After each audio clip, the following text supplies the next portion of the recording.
हे आहे भारत आणि चीन सीमारेषेवर असलेलं आपलं भारताचं शेवटचं गाव माना विलेज. बद्रीनाथ धाम, चार धामपैकी एक बद्रीनाथ धामपासनं हे गाव फक्त 4 किलोमीटर अंतरावर आहे. इथून पुढे लोकवस्ती नाही आहे, म्हणजे भारतासाठी जी लोकवस्ती आहे तिथे संपते. त्याच्या पुढे 55 किलोमीटरवर चीनची बॉर्डर आहे. त्यामुळे इथे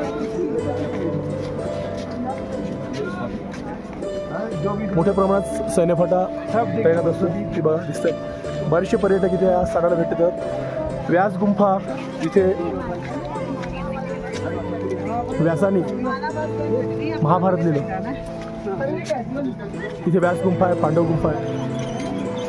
असं हे मानवलेच बघा, ते पाहू शकता परिसर.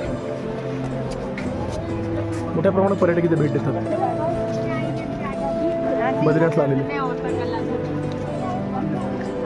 परत पांडवांनी इथून स्वर्गारोहण केलं. ते स्वर्गारोहण द्वार सुद्धा इथे आहे. महाभारत संपल्यानंतर पांडव स्वर्गात गेले द्रौपदी सकट. ते स्वर्गारोहण द्वार सुद्धा इथे आहे. जेवण बघा इकडचं बघा, छोट्या आजी.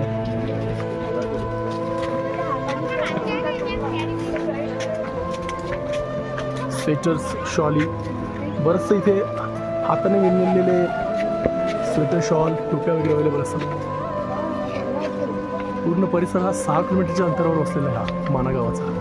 ते बघा इकडनं गणेश गुफा 300 मीटरवर आहे. व्यास गुफा, भीमपूल, सरस्वती दर्शन साधारणतः 500 मीटरच्या अंतरावर हे सगळं आपल्याला पाहायला मिळेल. पाहूया इथे गणपती बाप्पाने महाभारत लिहिलं. व्यास सांगत होते. गर्दी बघायची. हां बघा बघ बघा.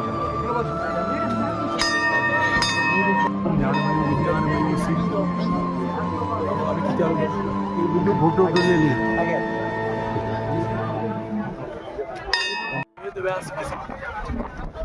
इकडनं व्यासाने महाभारत सांगितलेलं.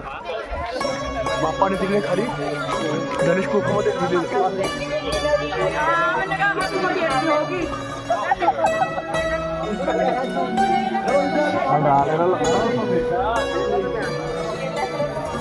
बघा परिसर तुम्हाला खाली बद्री विषयाचं थोडं दिसेल तुम्हाला.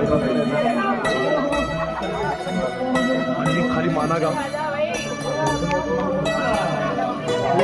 भारताचं पहिलं चहाचं दुकान, तशा अर्थीने चहाचं पहिलं किंवा शेवटचं दुकान म्हणून शकतो.